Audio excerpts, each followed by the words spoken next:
ಇವತ್ತು ಜನರೊಂದಿಗೆ ಜನತಾದಳ ಎರಡನೇ ಹಂತದ ರಾಜ್ಯ ಪ್ರವಾಸ ಇಂದಿನಿಂದ ಚಾಲನೆ ಆಗ್ತಾ ಇದೆ. ಮೈಸೂರು ಜಿಲ್ಲೆಯ ಪಿರಿಯಾಪಟ್ಟಣ ವಿಧಾನಸಭಾ ಕ್ಷೇತ್ರದಿಂದ ಇವತ್ತು ಪ್ರವಾಸವನ್ನು ಕೈಗೆತ್ತಿಕೊಳ್ತಾ ಇದ್ದೇವೆ. ಮಿಕ್ಕಂಥ 30ಕ್ಕೂ ಹೆಚ್ಚು ವಿಧಾನಸಭಾ ಕ್ಷೇತ್ರದಲ್ಲಿ ಎರಡನೇ ಹಂತದ ಪ್ರವಾಸ ಏನು ಬಾಕಿ ಉಳಿದಿತ್ತು ಅವೆಲ್ಲವೂ ಕೂಡ ಇವತ್ತು ಮೈಸೂರಿನಿಂದ ಪ್ರಾರಂಭ ಆಗ್ತಾ ಇದೆ. ಬಹುಶಃ ಇನ್ನು 1 ತಿಂಗಳುಗಳ ಕಾಲ ನಿರಂತರವಾಗಿ ಜನರೊಂದಿಗೆ ಜನತಾದಳ ಸದಸ್ಯತ್ವ ನೋಂದಣಿಯ ಒಂದು ಅಭಿಯಾನ ಈಗಾಗಲೇ 52 ಕ್ಷೇತ್ರದಲ್ಲಿ ಮುಕ್ತಾಯ ಆಗಿದೆ. 9,000 ಕಿಲೋಮೀಟ್ರು ಇಡೀ ರಾಜ್ಯವ್ಯಾಪಿ ಕಲ್ಯಾಣ ಕರ್ನಾಟಕ ಇರ್ಬೋದು, ಕಿತ್ತೂರು ಕರ್ನಾಟಕ ಇರ್ಬೋದು, ಉತ್ತರ ಕನ್ನಡ ಇರ್ಬೋದು, ಹಳೆ ಮೈಸೂರು ಪ್ರಾಂತ್ಯ ಇರ್ಬೋದು, ಕೆಲವೊಂದಷ್ಟು ಸಿಟಿನಲ್ಲಿ ಇರ್ತಕ್ಕಂಥ ಕ್ಷೇತ್ರಗಳಿರ್ಬೋದು, ಎಲ್ಲವೂ ಕೂಡ ಮುಕ್ತಾಯ ಆಗಿದೆ. ಇವತ್ತು ಎರಡನೇ ಹಂತದ ಪ್ರವಾಸಕ್ಕೆ ಚಾಲನೆಯನ್ನು ಕೊಡ್ತಾ ಇದ್ದಾರೆ. ಸರ್, ಮೈತ್ರಿ ವಿಚಾರದಲ್ಲಿ ಸಾಕಷ್ಟು ಗೊಂದಲ ಆಗ್ತದೆ. ಮೊನ್ನೆ ಕೂಡ ವಿಜಯಂತ್ ಅವರು ಬಹಿರಂಗವಾಗಿ ಚರ್ಚೆ ಮಾಡೋದು ಬೇಡ, 4 ಗೋಡೆ ಮತ್ತೊಂದು ಚರ್ಚೆ ಮಾಡ್ತೀವಿ. ನಾನು ಮೊದಲನೇ ದಿನದಿಂದ ಇದೇ ಹೇಳ್ತಾ ಇರೋದು, ಈ ವಿಚಾರಗಳು 4 ಗೋಡೆ ಚರ್ಚೆ ಗೋಡೆ ಒಳಗಡೆನೇ ಚರ್ಚೆ ಆಗಬೇಕು, ಮಧ್ಯೆ ಸುಮ್ಮನೆ ಇದೆಲ್ಲ ಆದಿ ಬೀದಿಲಿ ಚರ್ಚೆ ಆಗಿ ಇತ್ಯರ್ಥ ಆಗ್ತಕ್ಕಂಥ ವಿಚಾರಗಳಲ್ಲ ಅಂತ ಮೊದಲನೇ ದಿನದಿಂದ ನಾನು ಇದೇ ವಿಚಾರ ಹೇಳ್ತಾರೆ. ಒಂದು ದೇಶದ ಗೌರವಾನ್ವಿತ ಪ್ರಧಾನಮಂತ್ರಿಗಳು ಜೊತೆಯಲ್ಲಿ ಗೃಹ ಸಚಿವರು ಈ ಒಂದು ಮೈತ್ರಿ ನಾವು ಯಾವಾಗ ಲೋಕಸಭಾ ಚುನಾವಣೆಯಲ್ಲಿ ಕೈ ಜೋಡಿಸಿದ್ವು ಅಂದಿನಿಂದ ಇಂದಿನವರೆಗೂ ನಮಗೆ ಅತ್ಯಂತ ಗೌರವದಿಂದ ನೋಡ್ಕೊಂಡಿದ್ದಾರೆ. ಅದರಲ್ಲಿ ಯಾವುದೇ ಎರಡನೇ ಪ್ರಶ್ನೆ ಇಲ್ಲ. ಜೊತೆಯಲ್ಲಿ ಭಾರತೀಯ ಜನತಾ ಪಾರ್ಟಿಯ ರಾಷ್ಟ್ರಾಧ್ಯಕ್ಷರು ನಿತಿನ್ ನಬೀನ್ ಅವರಿರ್ಬೋದು, ಜೊತೆಯಲ್ಲಿ ಸಂತೋಷ್ ಜೀರವರು ಇರ್ಬೋದು, ಅವ್ರ ಮಾರ್ಗದರ್ಶನ ಇದೆ ಮೈತ್ರಿಗೆ. ಹಾಗಾಗಿ ನಾನು ಹೇಳ್ತಕ್ಕಂಥದ್ದು ಎಲ್ಲೂ ಕೂಡ ಮೈತ್ರಿಯಲ್ಲಿ ಅಪಸ್ವರಗಳು ಇಂಟರ್ನಲ್ಲಿ ಪಾರ್ಟಿ ಚೌಕಟ್ಟಿನಲ್ಲಿ ಕೂತು ಚರ್ಚೆ ಮಾಡಿದಾಗ ಅಪಸ್ವರಗಳು ಬರ್ಬೋದು, ಇಲ್ಲ ಅಂತ ನಾನು ಹೇಳೋದಿಲ್ಲ. ಅದು ಆಯಾ ಪಕ್ಷದ ನಾಯಕರುಗಳ ಜವಾಬ್ದಾರಿ ಇರುತ್ತೆ. ಹೊರಗಡೆ ಬಂದು ಮಾಧ್ಯಮಗಳಲ್ಲಿ ನಿಂತು ಒಳಗಡೆ ಎಲ್ಲ ಏನೇನು ಚರ್ಚೆ ಆಯಿತು ಅನ್ನೋದು ಹೊರಗಡೆ ಮಾತನಾಡ್ಕೊಡ್ದು. ಅದು ಯಾರೇ ಇರ್ಬೋದು, ಅದು ಜನತಾದಳ ಪಕ್ಷನೇ ಇರ್ಬೋದು, ಅದು ನಮ್ಮ ಮಿತ್ರ ಪಕ್ಷದ ಕೆಲವೊಂದಷ್ಟು ಸದಸ್ಯರುಗಳೇ ಇರ್ಬೋದು. ಈಗ ಇಲ್ಲಿವರೆಗೂ ಸಮಸ್ಯೆ ಎಲ್ಲಿಂದ ಉದ್ಭವ ಆಗಿರೋದು, ಯಾವುದೋ ಒಂದು 2 ಜಿಲ್ಲೆನಲ್ಲಿ ಒಂದು 3-4 ಜನ ಇವತ್ತು ಹೊರಗಡೆ ಮಾತನಾಡಿರ್ತಕ್ಕಂಥ ಇಲ್ಲದೆಯಲ್ಲಿ ಇವೆಲ್ಲವೂ ಕೂಡ ಒಂದು ರೀತಿ ಹೊರಗಡೆ ಸಾರ್ವಜನಿಕ ವಲಯದಲ್ಲಿ ಹೊರಗಡೆ ಬಂದಿರತಕ್ಕಂಥ ವಿಚಾರ.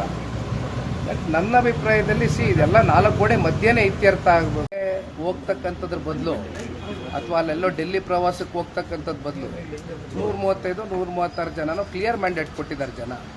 ಇಂಥ ಸಂದರ್ಭದಲ್ಲಿ ಇವರೇನು ಕೆಲವೊಂದಷ್ಟು ಮಾತುಗಳು ಕೊಟ್ಟಿದ್ರು, ಇವ್ರ ಪ್ರಣಾಳಿಕೆಯಲ್ಲಿ ಒಂದಷ್ಟು ಇವರೇ ಏನೋ 5 ಗ್ಯಾರಂಟಿಗಳ ಬಗ್ಗೆ ಚರ್ಚೆ ಮಾಡ್ಕೊಂಡಿದ್ರು. ಮೊನ್ನೆ ಬಿಜಾಪುರಕ್ಕೆ ಹೋಗಿದ್ದೆ. ಈಗ ಆ ಭಾಗದಲ್ಲಿ 5 ತಿಂಗಳಾಗಿದೆ. 2,000 ರೂಪಾಯಿ ಏನು ಗೃಹಲಕ್ಷ್ಮಿ ಯೋಜನೆ ಗ್ಯಾರಂಟಿ ಹಣ ಹಾಕಿ 5 ತಿಂಗಳಾಗಿದೆ. ಯಾರು ಹೊಣೆ? ಇವತ್ತಿನ ಮುಖ್ಯಮಂತ್ರಿಗಳು ಇವತ್ತಿನ ಈ ಒಂದು 3 ವರ್ಷದ ಆಡಳಿತವನ್ನೇ ನಾವು ಮಾತನಾಡ್ತಕ್ಕಂಥದ್ದಾದರೆ 3 ಲಕ್ಷ ಕೋಟಿ ಸಾಲ ಆಗಿದೆ. ಒಟ್ಟಾರೆಯಾಗಿ 7,64,00,000 ಕೋಟಿ ಸಾಲದಲ್ಲಿ 5 ಲಕ್ಷ ಕೋಟಿ ಇವತ್ತು ಮೊನ್ನೆ ಸಿದ್ದರಾಮಣ್ಣವರ ಕಾಲ್ಗಟ್ಟದಲ್ಲೇ ಸಾಲ ಆಗಿದೆ. ಇದ್ರ ಬಗ್ಗೆ ಚಿಂತನೆ ಮಾಡಬೇಕಾ? ಆಡಳಿತದ ಬಗ್ಗೆ ಚಿಂತನೆ ಮಾಡಬೇಕಾ? ಅಥವಾ ಎಲ್ಲೋ ಫಾರಿನ್ಗೆ ಹೋಗಿ ಕೂತ್ಕೊಳ್ಳೋದು ಅಥವಾ ಡೆಲ್ಲಿಗೆ ಹೋಗಿ ಕೂತ್ಕೊಳ್ಳೋದ್ರಿಂದ ಅಂತಿಮವಾಗಿ ಇದರಿಂದ ಗಳಿಸೋದೇನು? ಸೀಟ್ ವಿಚಾರಕ್ಕೆ ಸಂಬಂಧಪಟ್ಟಂತೆ ಅವ್ರಿಗೆ ಬಿಟ್ಟಿರ್ತಕ್ಕಂಥ ವಿಚಾರ. We don't know, will not interfere also. ಯಾಕಂದ್ರೆ ಅವ್ರು ಏನೇನು ಮಾತಾಡ್ಕೊಂಡಿದ್ದಾರೆ ಅದು ನಮ್ಗೆ ಬೇಕಾಗದೇ ಇರತಕ್ಕಂಥ ವಿಚಾರ.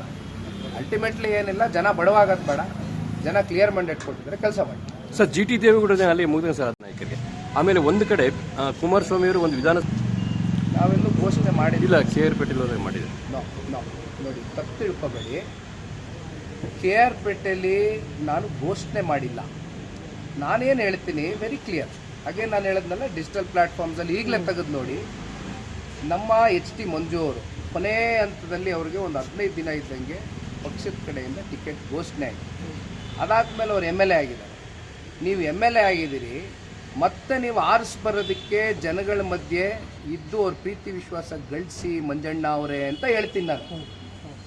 ಟಿಕೆಟ್ ಘೋಷಣೆ ಮಾಡಿಲ್ಲ. ಇದನ್ನು ಮಾರನೇ ದಿನ ಅಲ್ಲಿರ್ತಕ್ಕಂಥ ನಮ್ಮ ಜಿಲ್ಲಾಧ್ಯಕ್ಷರು, ಮಂಡ್ಯ ಜಿಲ್ಲಾಧ್ಯಕ್ಷರು ಮಂಜೂರವರು ಎಲ್ಲ ಕೂತು 3 ರಿಂದ 4 ನಿಮಿಷ ನಾನು ಏನು ಮಾತಾಡಿದ್ದೀನಿ, ಯಾವ ಅಂಶಗಳನ್ನ ನಾನು ಪ್ರೆಸೆಂಟ್ ಮಾಡಿದ್ದೀನಿ, ಅದನ್ನು ಯಾವ ರೀತಿ ತಿರ್ಚಿ ಮಾತನಾಡಾಗಿದೆ ಅದೆಲ್ಲವೂ ಕೂಡ ಚರ್ಚೆ ಮಾಡಿದ್ದಾರೆ. ಇದೇನು ಸುಮ್ಮನೆ ತಿರ್ಸ್ತಕ್ಕಂಥದ್ದು ಬೇಡ. ನಾನು ಘೋಷಣೆ ಮಾಡಿಲ್ಲ. ನಾನು ಯಾರಿಗೆ ಘೋಷಣೆ ಮಾಡೋಕ್ಕೆ? ಒಬ್ಬ MLA ಇದ್ದಾರೆ ಕಣ್ರಿ ಕ್ಷೇತ್ರದಲ್ಲಿ, ಉಳಿಸ್ಕೊಂಡು ಹೋಗ್ರಿ ನಿಮ್ಮ ಕ್ಷೇತ್ರನ, ಜನರ ವಿಶ್ವಾಸ ಉಳಿಸ್ಕೊಂಡು ಹೋಗ್ರಿ ಅಂತ ಹೇಳಿದ್ರಲ್ಲಿ ತಪ್ಪೇನಿದೆ? ಸರ್ BJPಯಲ್ಲಿರೋ ಆತಂಕ ಅವ್ರಿಗೆ ಎಲ್ಲ ಚರ್ಚೆ ಇವತ್ತು ಬೇಡ.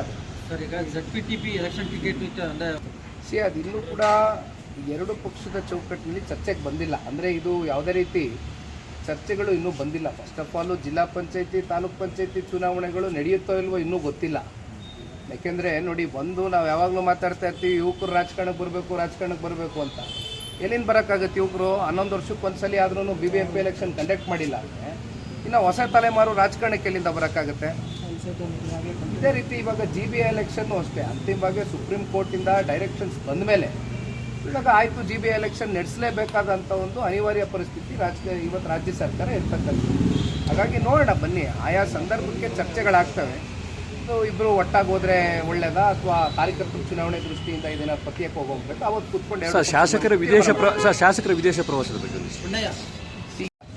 ನಾಯಕರುಗಳಿದ್ದಾರೆ, ನಮ್ಮ ವರಿಷ್ಠರಿದ್ದಾರೆ, ಕೂತ್ಕೊಂಡು ಆಮೇಲೆ it is too early, premature stage. ಈಗ ಏನೇ ಚರ್ಚೆ ಮಾಡಿದ್ರು ಕೂಡ ಇದನ್ನ ಒಂದು ತಾರ್ಕಿಕ ಹಂತಕ್ಕೆ ತಗೊಂಡು ಹೋಗ್ತಕ್ಕಂಥದ್ದಕ್ಕೆ ಈ ಸಂದರ್ಭನೇ ಅಲ್ಲ ಇದು.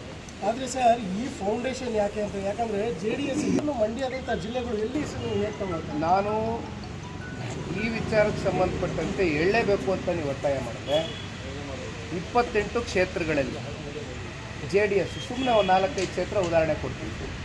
ಸೌದತ್ತಿ 32,000 ಓಟ್ ತಗೊಂಡಿದ್ದೀವಿ, ಶೃಂಗೇರಿ 19,000 ಓಟ್ ತಗೊಂಡಿದ್ದೀವಿ, ತಿಪ್ಟೂರು 31,000 ಓಟ್ ತಗೊಂಡಿದ್ದೀವಿ. ಕಡೂರು ನಾನಾ ಕ್ಷೇತ್ರಗಳು ನಾನು ಬೇಕಾದ್ರೆ ಹೊರಗಡೆ ಹಾಕ್ತೀನಿ ವಿಚಾರದಲ್ಲಿ. ಇವತ್ತು ಚರ್ಚೆ ಮಾಡ್ತಕ್ಕಂಥದ್ದು ಬೇಡ ದಯಮಾಡಿ. ಇವತ್ತು ನಾವೊಂದು ಒಳ್ಳೆ ಉದ್ದೇಶಕ್ಕೆ ಕೈ ಜೋಡಿಸಿದ್ದೀವಿ. ಜೊತೆಯಲ್ಲಿ ಇವತ್ತು ಈ ಭ್ರಷ್ಟ ಸರ್ಕಾರವನ್ನು ಕರ್ನಾಟಕ ರಾಜ್ಯದಲ್ಲಿ ಪ್ರತಿನಿತ್ಯ ಲೂಟಿ ಆಗ್ತಾಯಿದೆ. ಇಂಥ ಸರ್ಕಾರವನ್ನು ಹೊರಗಡೆ ಇಡಬೇಕು, ಜೊತೆಯಲ್ಲಿ ಜನರ ಹಿತಾಸಕ್ತಿ ಕಾಪಾಡಬೇಕು ಅಂತಕ್ಕಂಥ ದೃಷ್ಟಿಯಲ್ಲಿ ನಾವು ಒಟ್ಟಾಗಿದ್ದೀವಿ. ಹಾಗಾಗಿ ಈ ಥರ ಕ್ಷೇತ್ರವಾರು 40,000 30,000 ಓಟ್ ತಗೊಂಡಿರ್ತಕ್ಕಂಥ ಪಟ್ಟಿನೇ ನನ್ನ ಹತ್ರ ಇದೆ. ಅದು ಇವತ್ತು ಚರ್ಚೆ ಮಾಡೋದು ಬೇಡ. ಪ್ಯಾನ್ ಕರ್ನಾಟಕ ನಮ್ಗೆ ಕೊಡ್ಬೋದು ನಿಮ್ಗೆ ಪಟ್ಟಿ. ಬಟ್ ಕಾಂಪ್ರಮೈಸ್ ಮಾಡಿಕೊಂಡು ಎಲ್ಲದನ್ನು ಕಳ್ಕೊಳ್ಳೋ ಸ್ಥಿತಿಲಿ JDS ಇದೆಯಾ? ಯಾಕಂದರೆ ಇದ್ರದ್ದು ರಾಜ್ಯದಲ್ಲಿ JDSಗೆ ನೀವು ತಮಿಳುನಾಡು ಒಂದು ಅಲಯನ್ಸು, ಪರಸ್ಪರ ಪ್ರೀತಿ ವಿಶ್ವಾಸ ಗೌರವದಿಂದ ಹುಟ್ಟಿರ್ತಕ್ಕಂಥ ಅಲಯನ್ಸು. ಸೊ ನಾನು ಈಗ ತಾನೇ ಪ್ರಾರಂಭದಲ್ಲಿ ಹೇಳಿದೆ, ಪ್ರಧಾನಿಗಳಿರ್ಬೋದು, ಗೃಹ ಸಚಿವರಿರ್ಬೋದು, ರಾಷ್ಟ್ರೀಯ ಅಧ್ಯಕ್ಷ ಇರ್ಬೋದು, ಸಂತೋಷ್ ಜೀರವರಿರ್ಬೋದು, ಅವ್ರ ಮಾರ್ಗದರ್ಶನ ಇದೆ ಈ ಒಂದು ಅಲಯನ್ಸ್. ಜೊತೆಯಲ್ಲಿ ಸನ್ಮಾನ್ಯ ದೇವೇಗೌಡರು ಸಾಹೇಬರು ನಿಜವಾದಂಥ ನಿರ್ಧಾರ ತಗೊಂಡು ಒಂದು ಹೆಜ್ಜೆ ಇಟ್ಬಿಟ್ಟಿದ್ದಾರೆ. ಮತ್ತೆ ನಾವು ವಾಪಸ್ಸು ಹಿಂತಗೊಳ್ತಕ್ಕಂಥದ್ದಾಗಲಿ ಅಥವಾ ಸಣ್ಣ ಪುಟ್ಟ ಯಾರೋ ಒಂದು 4-5 ಜನ ಬಂದು ನಿಂತು ಮಾಧ್ಯಮಗಳಲ್ಲಿ ಪ್ರಚಾರಕ್ಕೋಸ್ಕರ ಮಾತನಾಡ್ತಕ್ಕಂಥದ್ದಕ್ಕೆ ದಯಮಾಡಿ ಮಣೆ ಹಾಕೋದು ಬೇಡ. ಇದಕ್ಕೆ ಎರಡೂ ಪಕ್ಷದ ನಾಯಕರಿದ್ದಾರೆ, ಸೂಕ್ತವಾದ ಸಂದರ್ಭದಲ್ಲಿ ಒಳ್ಳೊಳ್ಳೆ ತೀರ್ಮಾನಗಳು ತಗೊಳ್ತಾರೆ. ಯಾರನ್ನೂ ಏನು ಬೀದಿಲಿ ಬಿಡ್ತಕ್ಕಂಥ ಪ್ರಶ್ನೆ ಇಲ್ಲ. ಯಾಕೆಂದರೆ ಆದಾಗ ಸ್ವಾಭಾವಿಕವಾಗಿ ಈ ರೀತಿ ಚರ್ಚೆಗಳು ಹೊರಗಡೆ ಬರುತ್ತೆ. ಬಟ್ ಅಲ್ಟಿಮೇಟ್ಲಿ ನಾನು ಹೇಳ್ತಕ್ಕಂಥದ್ದು ಏನಂದರೆ, ಪಕ್ಷದ ಚೌಕಟ್ಟಿನಲ್ಲಿ ನೂರಾರು ವಿಚಾರಗಳು ಚರ್ಚೆ ಆಗುತ್ತೆ. ಈಗ ನಾನು ಒಂದು ಉದಾಹರಣೆ ಕೊಡ್ತೀನಿ. ನಮ್ಮ ಪಕ್ಷದ ಚೌಕಟ್ಟಿನಲ್ಲಿ ನಮ್ಮ ಕಾರ್ಯಕರ್ತರು ಮುಖಂಡರು ನನಗೆ ಎಷ್ಟೋ ಸಲ ತೋರಿಸಿದ್ದಾರೆ, ಇದೇನು ಸರ್ ಇದು ಸ್ವತಂತ್ರವಾಗಿ ಸರ್ಕಾರ ರಚನೆ ಮಾಡ್ತೀವಿ 120 130 ಅಂತ ಇದ್ದಾರಲ್ಲ, ನಾವು NDAಲ್ಲಿ ಇದ್ದೀವಲ್ಲ ಅಂತ ಕೇಳ್ತಾರೆ. ಹಾಗಾಗಿ ಎಲ್ಲವೂ ಕೂಡ ಇವತ್ತು ಡಿಜಿಟಲ್ ಯುಗ, ರೆಕಾರ್ಡಿಂಗಲ್ಲಿರುತ್ತೆ. ಯಾವುದೂ ಕೂಡ ನಾವು ತೆಚ್ಚಕ್ಕೂ ಆಗೋದಿಲ್ಲ, ಸುಳ್ಳು ಹೇಳೋಕ್ಕೂ ಆಗೋದಿಲ್ಲ. ಹೇಳಿರ್ತಕ್ಕಂಥ ವಿಚಾರ ರೆಕಾರ್ಡಿಂಗಲ್ಲಿರುತ್ತೆ. ಹಾಗಾಗಿ ಮಾತಾಡ್ಬೇಕಾದ್ರೆ ಯಾರೇ ಇರ್ಬೋದು, ಇರಲಿ ಸರ್, ಅವರು ಹಿರಿಯರಿದ್ದಾರೆ. ಈಗ 113 ಅಲ್ಲ BJP ಅಲ್ಲ, ಜಸ್ಟ್ ನಾಟ್ BJP, NDA 140 150 ಗೆಲ್ಲು. ನೀವು NDA ಅಂತ ಜಪ ಮಾಡ್ತಿದ್ದೀರಾ, ಬಟ್ ಅವರು BJP ಮಾತ್ರ ಅಂತ ಹೇಳ್ತಿದ್ದಾರೆ. ಹೇಳಿಕೆಗಳು ಬರ್ತಾನೆ ಇಲ್ಲ ಸರ್, ಯಾಕಂದರೆ JDSಗೆ ಮಾರ್ಕವಾಗುವ ಹೇಳಿಕೆಗಳು ಆ ಕಡೆಯಿಂದ ಬರ್ತಿರೋದು.